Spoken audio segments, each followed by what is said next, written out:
नमस्ते दोस्तों, आज जो कहानी मैं आपको सुनाऊंगी वो इस समाज की एक ऐसी सच्चाई है जिसे चाह के भी हम नकार नहीं सकते। और इस मूवी में इतने ट्विस्ट एंड टर्न्स आएंगे जो आपको रात भर सोने नहीं देंगे। ये मूवी है शटर रिलीज। ये मूवी है Japanese horror movie best wishes to all. So without wasting any time let's get into the horror coaster ride of this movie.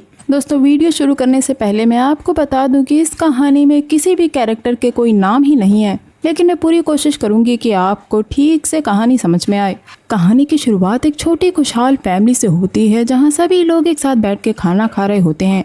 यहाँ एक छोटी लड़की भी थी जो अपनी दादी के घर जाकर बहुत खुश थी। उसकी दादी उससे पूछती है कि क्या वो वहाँ खुश है, और ये लड़की खुश थी। इसकी दादी इसे सिलाई करना सिखाती है। रात में इसी लड़की को ऊपर से आवाज आती सुनाई देती है। उसे बाथरूम जाना था, लेकिन उसकी माँ उसके साथ नहीं जाती। ये लड़की ऊपर बाथरूम जाती है और उसे आवाज आती सुनाई देती है जो ऊपर के दूसरे फ्लोर के कमरे से आ रही थी। लेकिन वो आवाज गुर्राने की आवाज थी, मानो कोई भारी सांसें ले रहा हो। वहाँ एक बूढ़ा आदमी बैठा था जो इस लड़की की तरफ गर्दन घुमाता है और उसका चेहरा बिगड़ा हुआ था, जिसे देख के लड़की जोर से चिल्लाती है और उसकी आंख वर्तमान में खुलती है। आज ये अपने ग्रैंड पेरेंट्स के घर जाने वाली है, इसीलिए ये अपने पेरेंट्स को साथ चलने को कहती है। लेकिन इसकी माँ को बुखार था, इसीलिए इस लड़की को अब अकेले जाना पड़ेगा। जाते वक्त ये एक बूढ़ी औरत से टकराती है और उसे सड़क पार कराने में मदद करती है। तब ये बूढ़ी औरत अजीब सी बातें करती है और कहती है कि बूढ़े लोगों की वजह से अक्सर यंग लोगों को सैक्रिफाइस करना पड़ता है, लेकिन अगर लोग इस लड़की की तरह हो जाएं तो काफी अच्छा होगा। लेकिन ये बात इस लड़की को समझ ही नहीं आती। इसे इग्नोर करके लड़की अपने दादा दादी के घर पहुंच चुकी थी। उस गांव के लोग इस लड़की को पहचानते थे। उसे वापस देख के वो खुश थे। अब जब वो अपने दादी के घर के अंदर कदम रखती है तो वो अभी भी ऊपर वाले कमरे को देख रही थी। यहाँ उसकी दादी और उसके दादाजी उसका स्वागत करते हैं जो उसे वापस देख कर खुश थे। क्या खाने पे वो अपने ग्रैंड पेरेंट्स को बताती है कि नेशनल एग्जाम पास करके वो जल्दी नर्स बनने वाली है, और इससे उसके दादा दादी खुश थे। और दोस्तों, यहाँ भी दादी उससे वही सवाल पूछती है जो उसने बचपन में इससे पूछा था कि क्या वो वहाँ की खुश है, और ये लड़की खुश थी। जिसके बाद ये लड़की एक पुराने एल्बम में फोटोज देख रही थी जिसमें एक छोटी बच्ची थी और उसके मुंह को बिगाड़ दिया गया था। जाते समय उसे अभी भी उस कमरे से आवाज आती है, जिसका दरवाजा वो बंद करके अपनी दादी की खाने में मदद करने के लिए चली जाती है। यहाँ वो अपनी दादी से मीसू के बारे में पूछती है, लेकिन उसकी दादी घर पे ही मीसू बनाती हैं जो कि एक काफी बड़े बर्तन में रखा था, और इस लड़की को उससे काफी अच्छी खुशबू आ रही थी। दादी उससे कहती है कि वो बाद में उसे मीसू बनाना सिखा देगी। अब ये लड़की दूसरे फ्लोर के उसी कमरे के बारे में अपनी दादी से पूछती है कि क्या वहाँ कोई रहता है। यहाँ उसकी दादी मजाक करते हुए कहती है कि वहाँ कोई रहता है, लेकिन बाद में वो ये बोलती है कि वो सिर्फ एक स्टोर रूम है। उस रात इन लोग ने मीसू से खाना बनाया था और आज रात का खाना इन्हें काफी टेस्टी लगता है, जिसकी स्मेल काफी स्ट्रॉन्ग थी। तभी वापस ऊपर के फ्लोर से आवाज आती है। ये लड़की को अजीब लगता है, लेकिन तभी उसके दादा दादी सुअर की आवाज निकालने लगते हैं, मानो वो किसी को कंट्रोल कर रहे हो। और ये बात इस लड़की को परेशान करती है। उसके दादा दादी इसे बताते हैं कि जिस सुअर का मांस इन्होंने अभी अभी खाया है वो सुअर खुश है कि उसे मार के खाया गया है। मुझे मालूम है मेरे साथ आपका भी सुनना बड़ा अजीब लगा होगा, क्योंकि ऐसी बातें कौन करता है, पर दोस्तों उन्हें मार के खाया जाता है। इसलिए लड़की कहती है कि उन्हें ग्रेटिट्यूड से खाना चाहिए। मतलब अजीब ही बेवकूफ़ी है।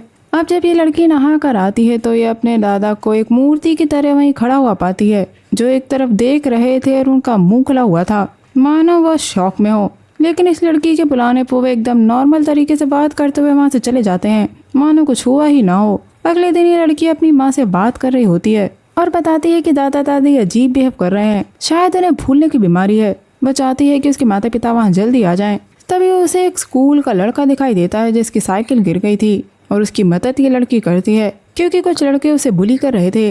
तभी वहाँ से इस लड़की का बचपन का दोस्त गुजरता है जो उस लड़के से उसकी हालत के बारे में पूछता है। ये लोग उस हाई स्कूल के स्टूडेंट को अपने ट्रक में बैठाकर स्कूल छोड़ने जाते हैं। यहाँ ये लड़की अपने दोस्त को बताती है कि वो कुछ दिनों के लिए वहाँ आई है। साथ ही हमें ये भी पता चलता है कि इस लड़के के पिता के बीमार होने के बाद उसने अपने पिता का खेत संभालना शुरू कर दिया। यहाँ इन दोनों में अच्छी दोस्ती दिखती है। ये लड़की अपने दोस्त को बताती है कि वह नर्स इसीलिए बनना चाहती है क्योंकि वो दूसरे लोगों को बचाना चाहती है। तभी इसका दोस्त अजीब सी बात कहता है कि उसकी दोस्त उसे भी बचा ले, लेकिन वो इस बात को मजाक में टाल देता है। अब वो दोस्त उस लड़की को घर छोड़ देता है। लड़के को घर छोड़ते हुए दादा ने देख लिया था और वो इस लड़की से कहते हैं कि वो अपने बचपन के दोस्त से दोबारा न मिले। लेकिन वो इसका कारण नहीं बताते, जो कि हमें मूवी में आगे पता लगेगा। घर के अंदर जाने पर लड़की वापस अपनी दादी को उसी रूम के सामने खड़ा हुआ देखती है, लेकिन दादी उसकी आवाज नहीं सुन रही थी और दूसरे कमरे में चली गई थी। अब रात के खाने पे दादा दादी दोनों इस लड़की को बताते हैं कि वो उससे बहुत प्यार करते हैं, मतलब कि बहुत प्यार करते हैं। और ये कहने के बाद वो उसकी उंगली अपनी आंख में घुसाने लगते हैं, लेकिन ये लड़की अपनी उंगली हटा देती है। उसे काफी अजीब लग रहा था। जिसके बाद इसके दादा दादी दोनों ऊपर के फ्लोर पे एकटक देखे जा रहे थे। दोस्तों, वहाँ जो भी था, उसके दादा का अजीब बिहेवियर, आने वाली आवाज, ये सभी उस ऊपर मंजिल के कमरे से जुड़ी हुई थी। इसलिए ये लड़की उस रूम की चाबी लेकर उसे खोलने जाती है, लेकिन पीछे खड़ी थी उसकी दादी, जो अपने होश में नहीं थी और सीधे दरवाजे पे आके टकराती है। वो बार बार अपने आप को दरवाजे पे मार रही थी। अब हम सुबह का सीन देखते हैं, जब ये लोग नाश्ता कर रहे थे। तभी इसके दादा दादी के पीछे से एक आदमी रेंगता हुआ वहाँ आता है, जिसकी आंखें और मुंह सिले हुए थे। ये देखकर ये लड़की एकदम शॉक थी, लेकिन इसके दादा दादी नॉर्मली उसे वापस उसी रूम में घसीटते हुए लेकर जाते हैं जहाँ से वो आवाजें आती थी। यानी लड़की के बचपन से लेके आज तक उसके दादा दादी ने इस आदमी को उस रूम में बंद करके रखा था। अब ये लड़की अपने दादा दादी से उस आदमी के बारे में जानना चाहती है, लेकिन उसके दादा दादी साफ जवाब नहीं देते। इसीलिए ये लड़की वहाँ से भाग जाती है। उसके दादा दादी को लगता है कि वो जल्दी समझ जाएगी। ये लड़की भागते हुए जा रही थी, तभी इसे इसका बचपन का दोस्त मिलता है, जिसके साथ उसका पिता था, जो उसे परसिमन फ्रूट खाने के लिए अपने साथ इनवाइट करता है। अब ये लड़की अपने बचपन के दोस्त के घर जाती है, जहाँ उस लड़के का पिता उसे कुछ पेंटिंग्स दिखाता है जो उस लड़के ने बनाई थी। वो एक अच्छा आर्टिस्ट था, लेकिन उसने अपना ड्रीम छोड़ के अपने डैड का खेत संभाला। यहाँ लड़के का पिता उस लड़की को सलाह देता है कि वो अपने ड्रीम्स को पूरा करे। हालांकि लड़का मानता है कि अगर हर कोई अपने सपने के पीछे जाएगा तो ये दुनिया काम करना बंद कर देगी। खाने के बाद ये लड़की सारी सच्चाई अपने दोस्त को बताती है, जिसपे उसका दोस्त उसे उस पे बिलीव करने को कहता है। अब ये दोनों वापस घर में उस आदमी को छुड़ाने जाते हैं, जहाँ पता चलता है कि दादी की तबीयत काफी खराब थी, उसे उल्टी हो रही थी, जिसे दादा संभाल रहा था। अब ये लड़की चुपके से उस चाबी को ढूंढती है, जो उसे एक कमरे में मिलती है, लेकिन तभी उसके दादा दादी आते हुए सुनाई देते हैं, इसलिए वो टेबल के नीचे छुप जाती है। यहाँ इसकी दादी अजीब हरकत करती है। वो उसके दादा की उंगली चूस रही थी और दादी उसकी तरफ देख के मुस्कुरा रही थी। तभी बाहर से आवाज आती है और उसे लगता है कि लड़की आई है, इसलिए ये लोग बाहर चले जाते हैं। मौका देख के लड़की अपने दोस्त के साथ ऊपर के फ्लोर पर जाती है और ये लोग उस आदमी को खोलते हैं। लड़की उस आदमी के आंख और मुंह के धागे काटती है। तभी यह आदमी आवाज करने की कोशिश करता है और ये दोनों उसे विश्वास दिलाते हैं कि वो उसे बचाने आए हैं। ये लोग उसे लेकर नीचे जा रहे होते हैं, लेकिन दादा दादी वहीं खड़े थे। ये दोनों उस लड़के को सलाह देते हैं कि वो दूसरों के काम में टांग न फंसाए। दोस्तों, तभी वो लड़की वहाँ रख के मीसो को देखती है, यानी दादा दादी उसके मांस से मीसो बनाया करते थे। लड़का दादा दादी से कहता है कि वो गलत कर रहे हैं और ये दोनों उस आदमी को लेकर बाहर आ जाते हैं, जिसने शायद इतने सालों बाद धूप को देखा था, जिसे देखकर वो खुश था, लेकिन अपनी फीलिंग एक्सप्रेस नहीं कर पा रहा था। वो खुशी से सड़क पे चलता जा रहा था। दूसरी तरफ हम इस लड़की के माँ बाप को उस गाँव में आता हुआ देखते हैं, जिससे ये आदमी जाता हुआ दिखाई देता है। वो आदमी रुकता है और उस लड़की की तरफ देख के मुस्कुराता है, मानो वो उसे थैंक यू कह रहा हो। लेकिन तभी एक ट्रक आके उसे उड़ा देती है, मतलब लिटरली उड़ा देती है, जिससे यह आदमी तड़प रहा था। लेकिन अजीब सी बात तो दोस्तों ये थी कि उस ट्रक के ड्राइवर को उस आदमी की परवाह नहीं थी। उसे परवाह थी कि दादा दादी का काम खराब हो जाएगा। ये लड़की उस आदमी को बचाने की बहुत कोशिश करती है, लेकिन वो मर जाता है। तभी उस लड़की के माता पिता वहाँ आते हैं, जो उससे कहते हैं कि क्या तुम्हें इसके बारे में नहीं पता। और ये एक और शॉकिंग चीज थी जो लड़की को पता चलती है। ये लोग उस आदमी की लाश को पैर से धक्का देते हैं और उसे वहीं जला देते हैं। हालांकि ये लड़की चिल्लाती रह जाती है, क्योंकि दोस्तों वो नर्स इसीलिए बनी थी ताकि वो लोगों को बचा पाए। और अब वो एक आदमी को अपने आंखों के सामने मरते हुए देख रही थी। यहाँ उसकी माँ समझाती है कि धरती पे खुशहाली लिमिटेड है, जिसके लिए मनुष्य एक दूसरे से लड़ रहे हैं। लेकिन ये सब अभी इस लड़की को समझ में नहीं आ रहा था। इस लड़की का पिता उसके दोस्त से कहता है कि वो दूसरों के काम में टांग ना अड़ाए, लेकिन इस लड़के को अभी भी लगता है कि ये लोग गलत कर रहे हैं। दोस्तों, यहाँ गांव के सारे ही लोग थे जो ये सब कुछ देख रहे थे, लेकिन कुछ नहीं कहते। रात के खाने पे लड़की चिल्ला चिल्ला के अपने पेरेंट्स से कहती है कि ये सब कुछ बहुत अजीब है और उन्हें जागने की जरूरत है, जिसपे उसकी माँ कहती है कि उन्हें नहीं बल्कि उस लड़की को जागने की जरूरत है। ये लोग उस पर ध्यान ही नहीं देते और आराम से खाना खाना शुरू कर देते हैं। दादा दादी यहाँ अपने पोते से उसकी खुशी के बारे में पूछते हैं, यानी इस लड़की का भाई। अब ये लड़की वहाँ से जाने वाली थी, पर उसे अजीब लगता है कि उसकी फैमिली मजे से खाना खा रही है जबकि एक आदमी मर गया है। जिस पे उसकी माँ पूछती है कि क्या वो तुम्हें आदमी लग रहा था। तभी उसके दादा के मुंह से खून बाहर आता है और इन लोगों को हम कहता सुनते हैं कि वो शुरू हो गया। और जब उसका पोता पूछता है कि क्या दादाजी सही हैं, तब ये फैमिली उसे बताती है कि उसकी बहन उसे दादा को हील कर देगी। पूरा परिवार इस लड़की को दादा की हालत के लिए जिम्मेदार मानता है और बताता है कि जल्दी सब कुछ खत्म हो जाएगा, उसे जल्दी इसका रास्ता ढूंढना होगा क्योंकि समय बहुत कम है। अब जब लड़की घर छोड़ के जाने लगती है तब उसकी माँ उसे एक और शॉकिंग बात बताती है कि दुनिया में हर जगह यही हाल है और भाग के उसे कोई फायदा नहीं होगा। और इसी तरह इन लोगों ने इस लड़की को बड़ा किया है और उसे रियलिटी अब फेस करनी होगी। लड़की अब बाहर चली जाती है और देखती है कि घरों में ऊपर के कमरे वैसे ही बने थे और वहाँ के लोग उसे पागल समझते हैं। यहाँ तक कि उसकी स्कूल की दोस्त भी उसका वीडियो बनाना शुरू कर देती है। उसे लगता है कि वो अभी भी बच्ची है जिसे सच नहीं पता है। ये लड़की अब उसी आदमी के जले हुए शरीर के पास जाती है जहाँ उसे एक बूढ़ी औरत मिलती है। यहाँ ये बूढ़ी औरत इस लड़की को समझाती है कि उसके घर में सभी बूढ़े हैं, इसीलिए वो उसके पीछे मत पड़े क्योंकि उसके जैसे बच्चे का आसपास होना वाकई ही तकलीफदायक है क्योंकि उसके दिमाग में अच्छे ख्याल भरे हुए हैं और उसे दुनिया की समझ नहीं है। और एक और ट्विस्ट आता है जब इस लड़की को इस बूढ़ी औरत से पता लगता है कि पहले वहाँ एक और लड़की उसी की तरह हुआ करती थी और वो थी उसकी पापा की बहन, जिसके बारे में इस लड़की को पता ही नहीं था। दोस्तों, आपको याद है वो फोटो जो पुराने एल्बम में मिली थी जिसमें लड़की का चेहरा बिगड़ा हुआ था?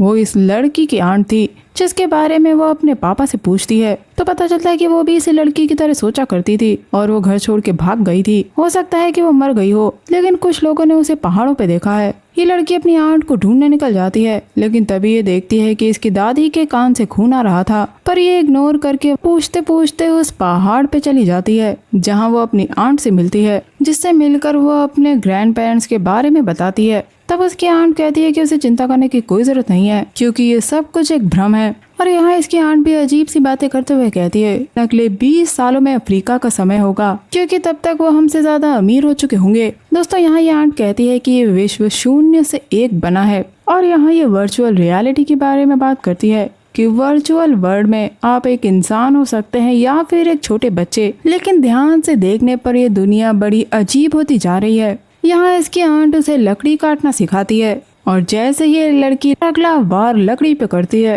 तो दरअसल वो लकड़ी नहीं उसकी आंट का सर था। ये देखकर इस लड़की का मानसिक संतुलन बिगड़ जाता है और देखती है कि जहाँ से उसकी आंट निकली थी वहाँ पे एक कंकाल लटका हुआ था जिसकी आंखें और मुंह सिल दी गई थी। सुबह ये लड़की अपने घर जाती है। यहाँ वो अपने भाई को पागलों की तरह चिल्लाता हुआ देखती है जो कह रहा था सो रेड और उसकी आंखों से खून बह रहा था। यहाँ भी ये लोग यही बात करते हैं कि समय ज्यादा नहीं बचा है। और दोस्तों, यहाँ एक और ट्विस्ट आता है जब पता चलता है कि ग्रैंड माँ प्रेग्नेंट है और इसीलिए उस दिन उसकी तबीयत खराब हो गई थी। कैंची लेके लड़की स्कूल के बच्चों के पास जाती है और उनमें से एक पर वार कर देती है, लेकिन असलियत में उस लड़की ने उसे मारा ही नहीं था। तभी वहाँ वही लड़का आता है जिसे बुली किया जाता है। दोस्तों, वो लड़का अब खुश नजर आ रहा था और जाहिर है ऐसा करने का सिर्फ एक ही तरीका था। अब जब ये लड़की घर आती है तो देखती है कि इसका परिवार एक आदमी को खाना खिला रहा था जिसे ये लड़की भगा देती है। साथ ही हम इसके भाई को भी देखते हैं जिसकी आंखें फूट गई थी और वो काफी बुरी हालत में था और इन सभी लोगों की आंखें लाल हो गई थी।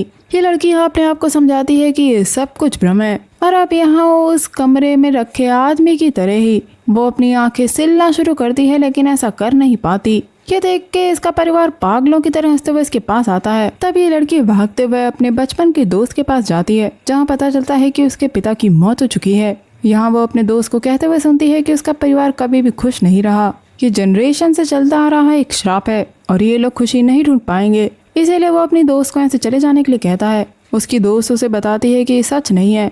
उधर घर पे हम देखते हैं कि दादी को दर्द शुरू हो गया था और घर वाले उसकी डिलीवरी करवा रहे थे और इधर इस लड़की की हालत खराब होने लगती है। मरते वक्त वो अपने दोस्त से कहती है कि वो अब इस दुनिया को और नहीं झेल सकती। उसका दोस्त सारा सच समझ गया था और उधर दादी ने एक बच्चे को जन्म दे दिया था, इसलिए वो अपने दोस्त के हाथ से अपना गला घोटना शुरू कर देता है और मरने से पहले अपनी दोस्त के चेहरे को प्यार से सहलाता है। अपने दोस्त को मरा हुआ देख लड़की बुरी तरह टूट जाती है। एंड सीन में हम देखते हैं कि ये लोग लड़की के बचपन के दोस्त को अपने घर में खींच के लाते हैं और अब ये लड़की अपने दोस्त की आंख और मुंह ठीक पहले वाले आदमी की तरह सिल देती है। जिसके बाद समय गुजरता है और हम देखते हैं कि इस लड़की की एंगेजमेंट एक डॉक्टर से हो चुकी है। ये लोग जा रहे होते हैं तभी दो लोग वापस उसी बूढ़ी औरत से टकराते हैं और उसकी मदद करते हैं और वो उसी लड़की को घर के ऊपर के कमरे में देखती है। ये देख के ये लड़की मुस्कुराती है और बताती है कि अब वो खुश है और बस ये कहानी यहीं खत्म हो जाती है। दोस्तों उस गांव में अपने घर में एक सेक्रीफाइस रखने की प्रथा है, लेकिन ऐसा क्यों है? वो इसलिए क्योंकि इस दुनिया के नियम के अनुसार अगर कोई दूसरा दुखी होगा तो ही आप खुश हो पाएंगे। जैसा कि अक्सर इस दुनिया में देखा जाता है कि लोग दूसरों को दुखी करके ही खुद खुश रह सकते हैं, क्योंकि दादी के हिसाब से खुशी दूसरों के दुख पर निर्भर करती है। और अगर ये लड़की खुश रहना चाहती थी तो उसे उसका सेक्रीफाइस ढूंढना था। इसलिए ये लोग पूरी फिल्म में ये कहते सुनाई देते हैं कि समय कम है, मतलब वो किसी को एज अ सेक्रीफाइस ढूंढने की बात कर रहे थे। तो दोस्तों ये थी कहानी बेस्ट विशेस टू ऑल की। उम्मीद करती हूँ आपको ये वीडियो पसंद आया होगा। अगर हाँ तो वीडियो को ज़्यादा से ज़्यादा लाइक और व्यूज़ दीजिएगा ताकि मुझे समझ आए कि आपको मेरे वीडियोस पसंद आते हैं। मैं मिलूंगी आपसे अगले वीडियो में, तब तक के लिए अपना बहुत ख्याल रखिए। Stay safe, keep hunting, lots of love.